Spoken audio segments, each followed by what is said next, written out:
and I'll sound really stupid, I guess, because I'm sure there are people who are way informed on it, but I don't understand how the Canadian wildfire smoke comes in waves.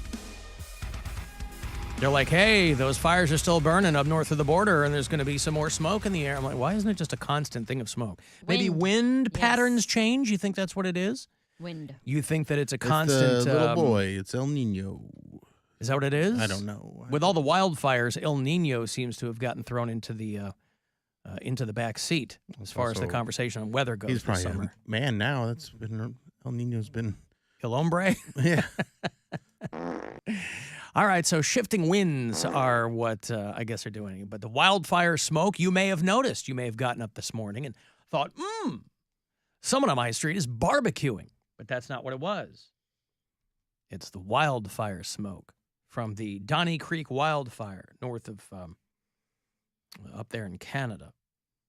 And listen, part of you go, boy, you're kind of two minds. You're very ambivalent about this because you go, well, the air quality sucks and that's no good. It's not something in the absence of a wildfire. It's not like the air is always awesome when there isn't something actively on fire, but it's nothing that you really devote a lot of attention to. But you can be of two minds of this too, because a campfire smell, I think safe to say for most people, is a positive smell, right? Or at least nostalgic. Yeah, I think it's a good smell, but it's also it's a smell that you want in a certain situation. It's situationally good. You don't right, but want what to I'm smell saying like a is campfire when you're in your home. No, but your sense of smell is most tied to your brain and your memories and all that kind of stuff. So is there anytime you smell it, like Mary said, it reminds you of good times. And so wouldn't you want that anywhere you go? I'm just trying to put a nice spin on it. You're in your house and you go, oh, now if it's really acrid, that's no good. You don't want that. Yeah, nobody likes the smell of Akron. Acrid, Bill. You're saying Akron, Acrid. Alan. You've lived here a long the time. town that LeBron James is from. I like the smell Acrid. I don't like smelling like a fire in my house. Like when I get home, the first thing I do, like if I go to a bonfire, I'll take off my smoky clothes and throw them in the washing machine. I don't want my whole house to smell like a bonfire. No, I understand that. But if you were to open a window in your home and notice that there was a faint smell of a campfire in the distance because of the Canadian wildfire smoke. But it doesn't smell like campfire. It doesn't? I don't think so. Not a campfire is just burning wood. But I don't feel like it smells like that here. It doesn't. That's not what's it smells. It smells more like burning plastic, I feel like. Because in my opinion. Because along the way it's picked up all the other things in the air? Yeah, probably. Yeah, okay. Well, there you go. No, because trees what are made does of plastic. Since we're talking about it, trees aren't real. Since we're thinking about it, what does Akron smell like? When people go, ooh, Akron. Poundcake lived there for, I think he's the only one of us who's ever lived in Akron. I mean, I lived in Cuyahoga Falls, which is right there. There was a Very Jeopardy close. contestant the other night from Akron. And they didn't look like they had any look on their face that would be able to tell you, that you'd be able to infer what Akron smelled like. Rubber City and Team Spirit. Smells like rubber. It smells like rubber. I mean, but are they actively making tires down there still? Yeah. Are they? Okay, I don't know. Listen, a lot of cities will hang on to the name that made them famous long after that particular industry's gone away. So I didn't know if they were still. I know there's a lot of Goodyear named things down there, but I didn't know if they were still actively making tires in Akron, Ohio. Yeah, they are. And it's so weird because the factory because I used to have a job over there before I moved up here. I used to have a job like where I would have to take the route to see the Goodyear factory. And it reminds me of the shoe factory in Richie Rich. I don't know if it was based off of that, but the outside of the factory looks exactly like the shoe factory from Richie Rich when it burned down.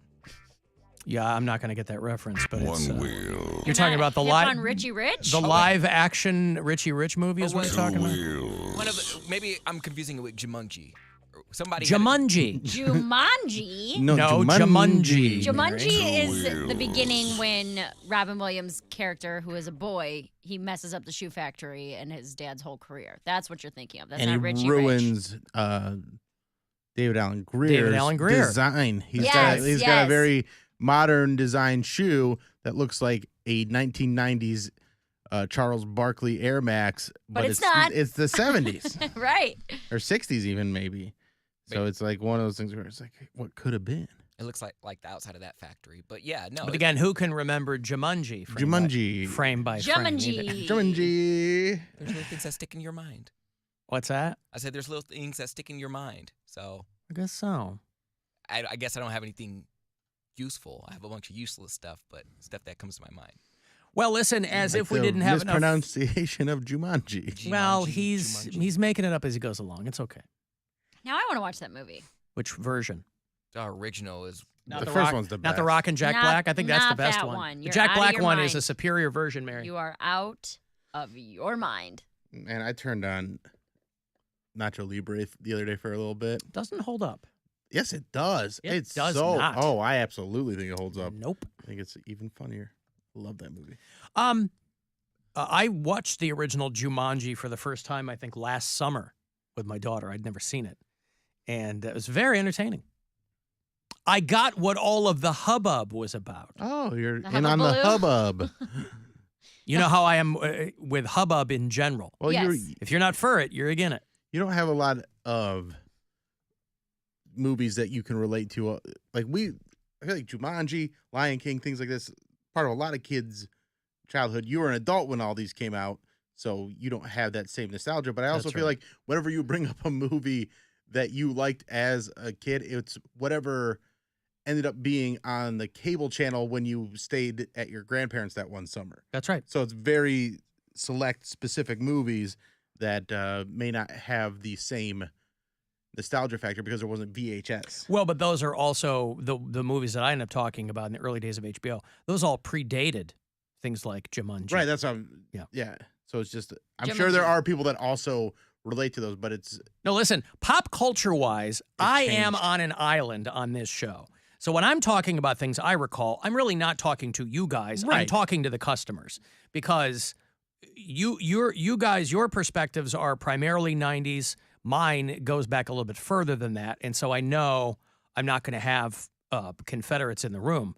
But again, okay, and when I was a kid, were my favorite movies a little bit of a more adult genre? Of course, right? There aren't a lot of 8-year-olds whose favorite movie is Serpico.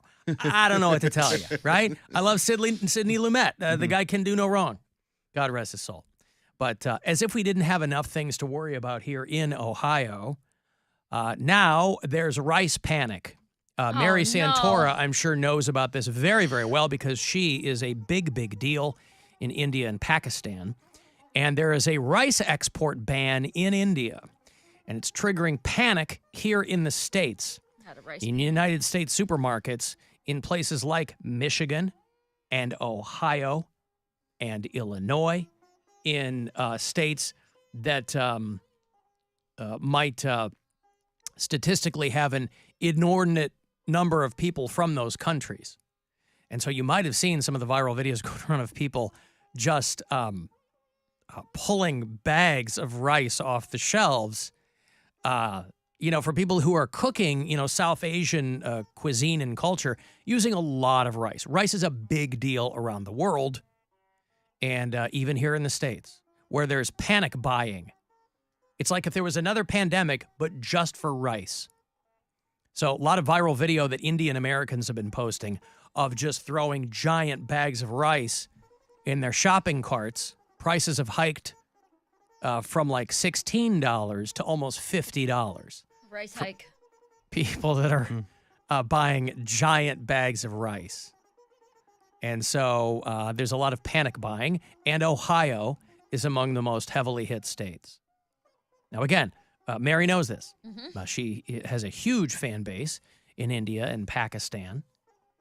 And one store in Mason, Ohio. Where is Mason, Ohio? They're rationing their giant bags of rice. You can only buy so many. So for communities that have a lot of Asian Americans or Mexican Americans or whatever, there's a lot of rice in a lot of cuisines. And so the export ban overseas is really affecting these communities. Rice is a staple for 3 billion people around the world. And that crop uses a lot of water, too. So one more thing, if it's not smoky air, if it's not dirt bike gangs roaming the streets with no concern for whoever's around. Imagine if all of these things come together in some giant, unfortunate Voltron type thing. What if there's gangs of dirt bikes roaming the streets of Cleveland, all carrying giant bags of rice? Stealing them from stores, perhaps. On their stolen bikes? To resell them on the black market, the black rice market. Something to think about. Have you heard from any of your fans who hit you up from those countries? Have they said, hey... There's a rice shortage? Well, yeah, or like maybe trying to appeal to you as a rice mule? Let me see. As someone who might be able to, mitigate the effects of that? I don't check. Oh, I have You haven't heard 16 unread messages on my Facebook. Let me see. Give me a taste. Well, I don't know if they're about rice. Are you available to chat? Okay, that's not a good one. Thank you for making me laugh, okay? That could be about rice. Yeah, that might be about rice. It's not that bad. It looks like a dress you wore on the beach. So I don't know what that one's about. I'm going to say dress you tried on Saturday. I'm going to bet it's about your clothes. Got it. Mary, you need more content on YouTube. Love from India. Okay. A bit odd. Do you still sell feet pics? Yeah, none of this is about rice. This one's just a thumbs up. That could be about rice. What if you put your feet in cooked rice? Oh, I should try that. That's what I'm saying. I mean, there's got to be a way to make inroads with. Are you actively selling foot pics right now, or are you kind of in a? Yeah. Okay. Santortos at Gmail. That never stops. Right, but I mean, there's. Oh, here's one you'll like. Yeah. You ready for this one? Mm-hmm. This one's not from someone from India. It's not? No, but we're reading Oh. this together for the first time. I give you a lot of credit. Alan must be so hard to work with. I couldn't be easier to work with, by the way. I don't know why people think I'm hard to work with. I've gotten so soft in my old age. I agree 100% with you about how he lumps everyone together into so-called hillbillies. No, I lump hillbillies together. Well, this guy, He's a hillbilly. That's why he's mad. probably, his name's, I'm not going to say his name. Well, don't say his name, but I mean, I'm sure he's a hillbilly, and he's mad because he knows I'm right. And then this person says, why did you quit comedy? So I didn't think that I did, but Maybe they thought that your foot pics are taking the place of stand-up. yeah, that's all. That's the 16 unread ones. That Okay, I so have. nothing on rice in there. Nothing on rice. But I mean, something to keep your eyes peeled for. Just FYI. You're hard to work with. Yeah. I couldn't be easier to work with. That's the problem. I got money here for you. It's $1,000. It's a chance for you to grab some cash from the Buzzard bookie. You got a bunch of chances every day, but it's the last week to do it. So listen closely and good luck. This is your chance to bet with the Buzzard bookie and win $1,000 now. Enter this nationwide keyword at WMMS.com. Cash. That's cash. Enter it now at WMMS.com.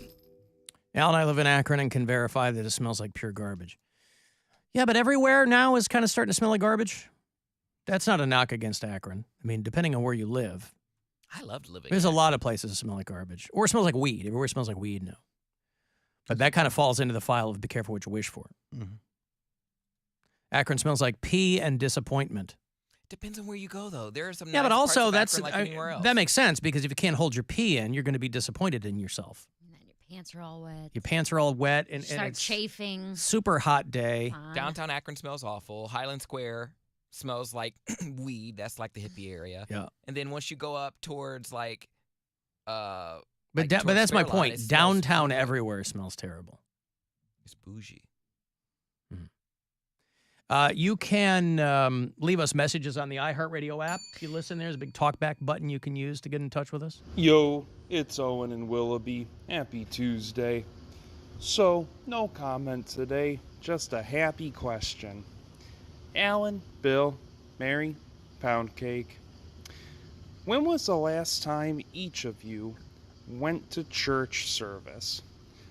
Not for a dad's death, not for anything like that, no Christmas, no Easter. Just to sit, hear the Lord's word, kneel, pray. When? Is he being sarcastic or? No, I think he he's really just wants to know. genuinely asking. I don't think I have been voluntarily to a No, non-holiday church service. No, that I think that counts, right? He said no death, but holiday No, service. like just gone to To worship. It's been probably since high school. I might Yeah, have I gone don't once really or do that twice in anymore. college, but it's been probably 15 years. Yeah, mine has been. I can actually get the exact date. It would probably be... Whenever you were excommunicated? No, because I still went to church because I lived with my parents for a year after that. So it's when I moved that's out. not voluntarily. That's not going just to hang out for the word. Well, then I never went voluntarily. That's that's my answer. I never. We're always dragged. I would never have gone to church if it was voluntary. Like I never was like, oh, I can't wait to go to church. It was always with under you duress. foot on my neck. Yeah. So I'll say never. I have never gone to church because I wanted to go to church. Probably right after my dad got diagnosed. You went to church and prayed? Probably. I recall there was a church a couple of blocks away from the radio station.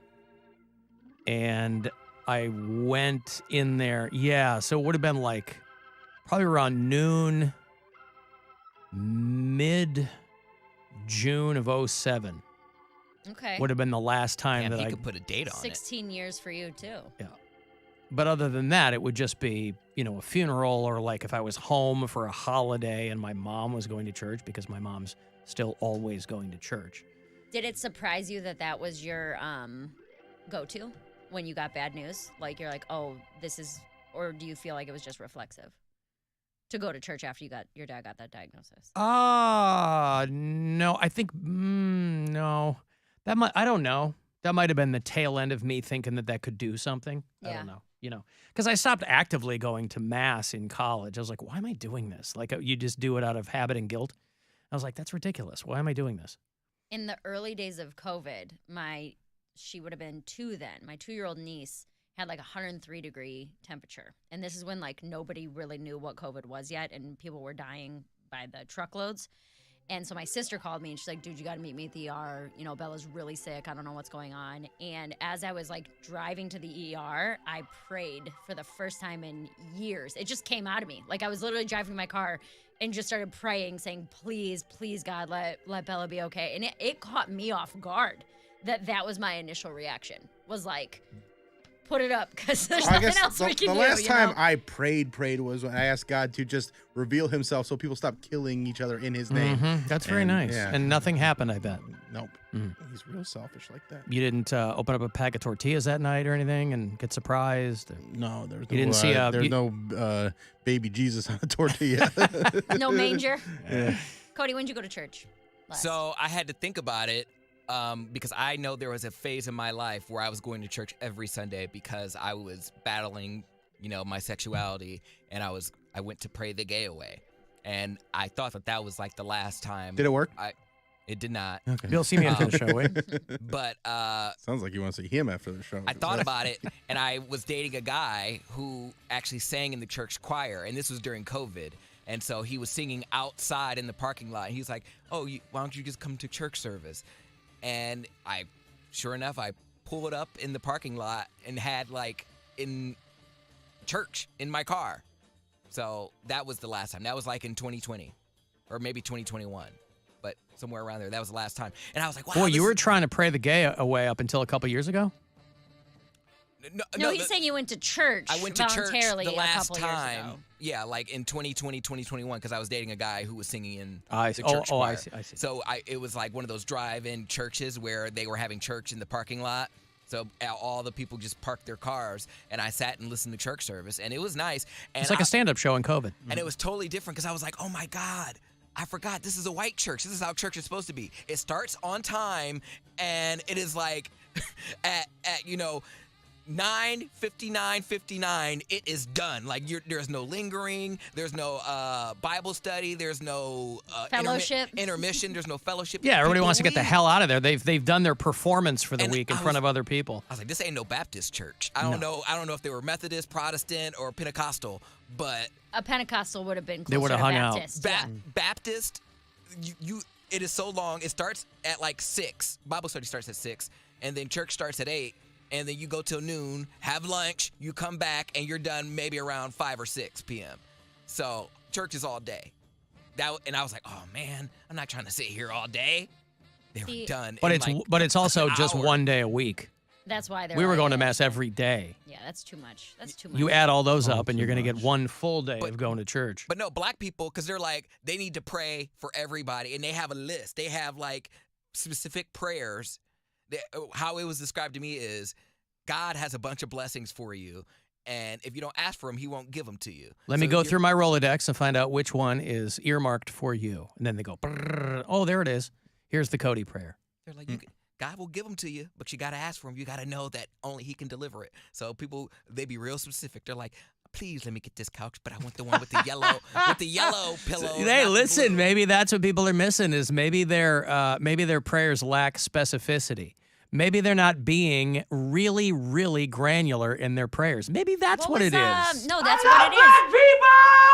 What is that movie with Elizabeth Hurley and Brendan Fraser? Bedazzled? Bedazzled. That was the whole premise of that, was that his prayers weren't specific enough. Right. So yes, she that's caught him. exactly for what, Right. Prayers are like monkey paws. You have to ask the Lord specifically for what you want. Baptist churches do not.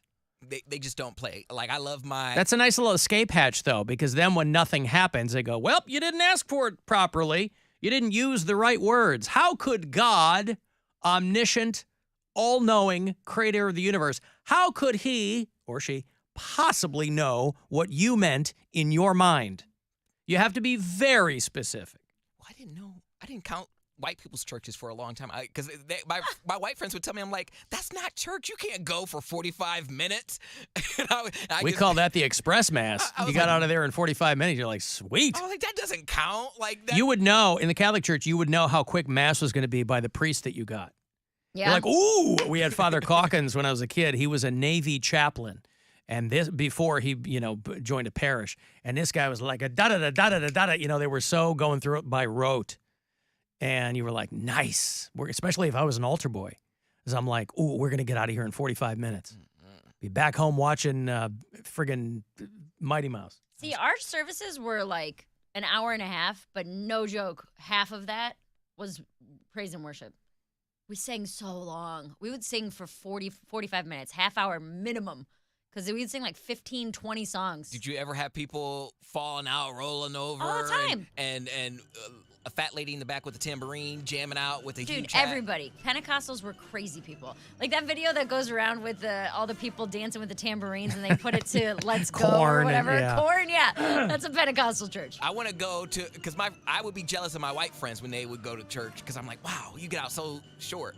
And then, I would tell them about my church. They're like, it sounds like a concert. Like, that's crazy. Like, I want to go. And I'm like, you don't go to a Baptist church just to observe. Like, you got to partake. Dude, I was driving home from Columbus on this Sunday, a couple days ago. And when I usually travel on Sundays, so if I'm driving, there's always some kind of church sermon on, right? And I was listening, and I didn't even realize that it was like, I knew every word to the song that was on. And it was Here I Am to Worship. I don't know if you know that one, Cody. Here I am again to Sounds like worship. Rock me like a church. Here I am. Yeah, you guys nailed it, yeah. But I was singing along driving, and I was like, damn, this is deep. This is ingrained. I haven't been there in 15 years, and I still know every single word to this song. Rock me like a Philistine. Do you know some brains? Because that's what we used to sing. What? Monkey brains? What? Yes, Monkey Brains and Rock Me Like a Philistine. Monkey brains, rock me like a Philistine. I got a break. If Owen Willoughby, there is your